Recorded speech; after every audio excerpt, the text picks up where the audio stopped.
listening to the Marriage Clinic podcast, a podcast on love, marriage, and personal development.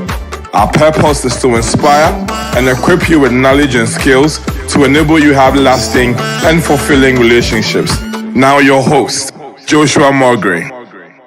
Welcome once again to the Marriage Clinic podcast, a podcast about love, marriage, and your personal development. My name is Dr. Joshua Mogri, aka Uncle Josh, and we are here today.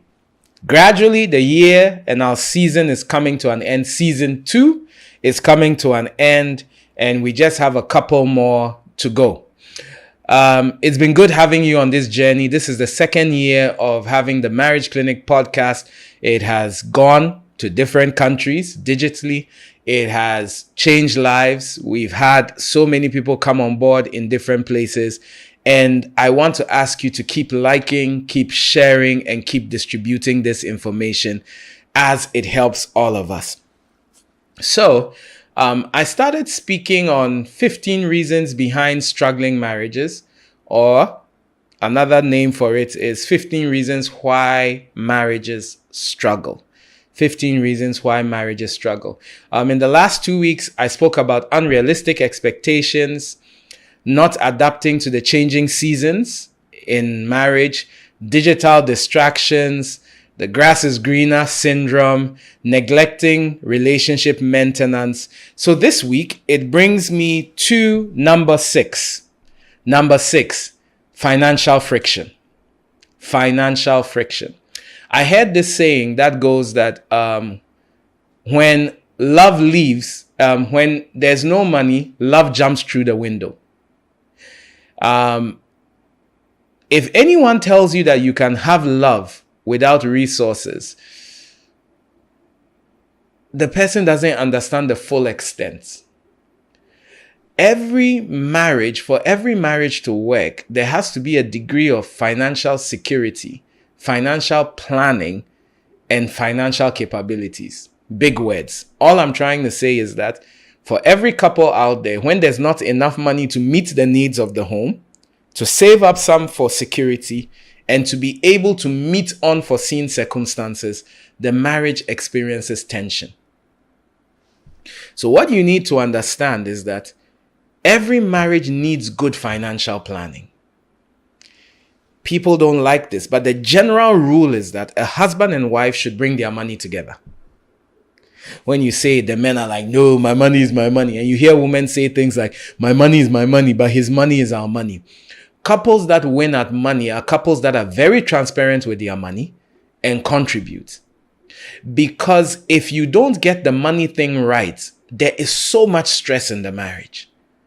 So a couple that does not live within their means, a couple that is not frugal, a couple that does not plan ahead, a couple that does not save, are a couple that often have a lot of marital strife and quarrels. And one thing that women really need is, one of the felt needs of a woman is for security. So when a woman is in a marriage and she feels like we don't have any saved up money, and you hear them say things like, if something should happen today, what are we going to do? So when there's lack of financial leadership and planning in a marriage, the marriage faces problems. And then you begin to realize that other problems begin to pop up, but they are linked to money. Your mother wants to come to visit. We are quarreling. Should she come? Should she not come? The main problem is that the man does not have money to send for her to buy a ticket for her to come visit. The children, which school should the children be in? A quarrel comes up. It's time to pay fees. A quarrel comes up. So when there's financial friction, marriages suffer. What should you do? Number one, live within your budget. Don't live according to where you think you should be. Live according to where your money can sustain you. Live within a budget, pay off your debt, save up some money, and if you are a believer, pay your tithe. Sow seeds. So for people who are believers, we ask them to do the 10-10-80 rule. 10% of your money should be saved. 10% of your money you give to God. Or if you are not a believer, you give to charitable causes. And then the 80%, you then break it down to meet your needs, to handle situations, and so on and so forth.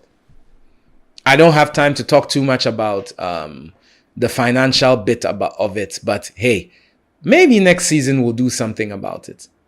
Brings me to number 7. Number 7 is the couples begin to grow apart. Couples may drift apart over time due to a lack of shared interest or goals. You see, if you don't do things together, you gradually become separate people. If you can't find things to do together, if you cannot love one another, if you are not conscious about being in each other's space. Sometimes I've heard couples say, should a husband have a different room from his wife? The amount of communication you have by just being in the same room keeps you from drifting apart. What are your shared goals? Do you watch movies together? A couple that does not have a hobby or something interesting they do together gradually will slip apart. Husband is going to church, he goes in his car, wife goes in her car. In the morning, they say hello to each other, they leave in 2 separate directions in 2 separate cars. In the evening, they come home between 6 to 8 p.m. They are on their phones. They jump into bed, they sleep. By 4 a.m., they wake up. Each person is working out, trying to get ready. By 6:37, they are out again. Control repeats. If you do that after 2 years, you are strangers living in the same home, or you are strangers having sex and keeping children. So growing apart is a sign that the relationship will soon die. How do you prevent couples from growing apart? Be purposeful about spending time together. There are times you just need to pick a week, even if you have 2 separate cars, and decide that this week is not as hectic as most weeks. Let's go together to work and come back. So I may be a little bit later to work. I drop you, I come pick you up, go on dates, do interesting things, watch movies together, watch shows together. One of the programs my wife and I like watching together is Come Dine With Me. Not Come Dine With Me UK, I think Come Dine With Me South Africa. And as we watch it, we are wondering, how did they host? Did you see what this person did? What do you think about the meal? We try to score. And that activity in itself promotes conversation. Because we start talking. She shouldn't have done it like this. Did you see how her attitude came up? And these kind of things. Another way you don't grow apart from each other is checking up on each other several times within the day. You call, hey, how's the day going? What's happening with you right now? How are you feeling? Is everything okay? Hey, sharing each other's day is important. Brings me to number 8. Number 8. Now this one, it's a big one, but it's a small one. Number 8 is ignoring minor issues. Ignoring minor issues.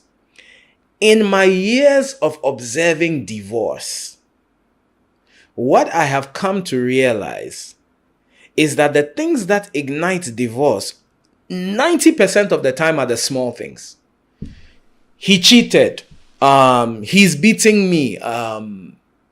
These other big ones that when they come up, we advise you to even go for the divorce. There are some issues, if you come to my office and you tell me these are the things that are going on, I will advise you to get a divorce or a separation for the start. But 90% of the time, the things that cause divorces in marriages are things that can be worked on. Your wife keeps saying, you're not making time for me. You're not making time for me. You keep saying, I'm working, I'm busy. Money does not grow on trees and we need to keep up the home. And you don't make time for her. Gradually, it becomes a problem where she wants a divorce. And then when people turn around and say, oh, is it time he's not making for you? That's why you want to have a divorce. For everybody out there, it's a small issue. But for that person, that small issue has become a big issue. I know a lady who said her husband comes too quickly. Premature ejaculation. He didn't want to get it worked on. She was opting for separation. Taking care of the home. Coming home on time.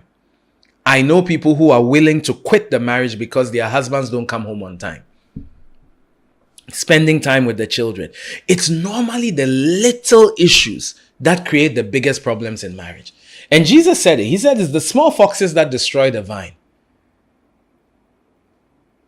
In another life, or another aspect of my life, is I am a pastor.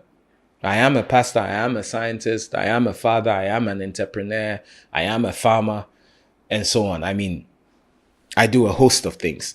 But I preached a sermon one time that was entitled Small Problems. I think Small Problems. I was talking about how most of the big things we see started as small things. So ignoring minor issues in the marriage and saying she complains too much, he complains too much. He keeps saying, I don't think you respect me. Or he keeps saying, I don't like the way you talk to me. I'll talk to you the way I want. If you are doing the right, very soon, that small national service girl in his office will be calling him sir. No, sir. Yes, sir. How can I help you, sir? Should I bring a fork for you, sir? I'll wash the bowl for you, sir. And that small issue of you don't respect me has now become your competitor. Ignoring minor issues. Number 8 brings us to number 9. We've run out of time.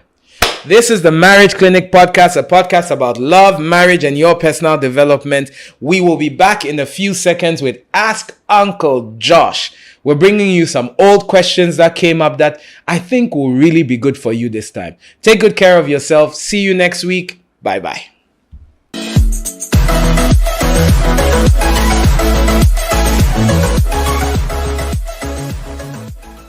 So today's question is interesting. I'm sure it's a lady who sent this in, but the person is trying to mask herself. She says, Uncle Josh, do we have a particular person who is your Mr. or Mrs. Right? Do we have a particular person who is your Mr. or Mrs. Right? Because of time, I'll give you a very short answer. Mr. and Mrs. Right are dead. They are dead. They are buried. They are in the grave. There's no Mrs. Right and there's no Mr. Right.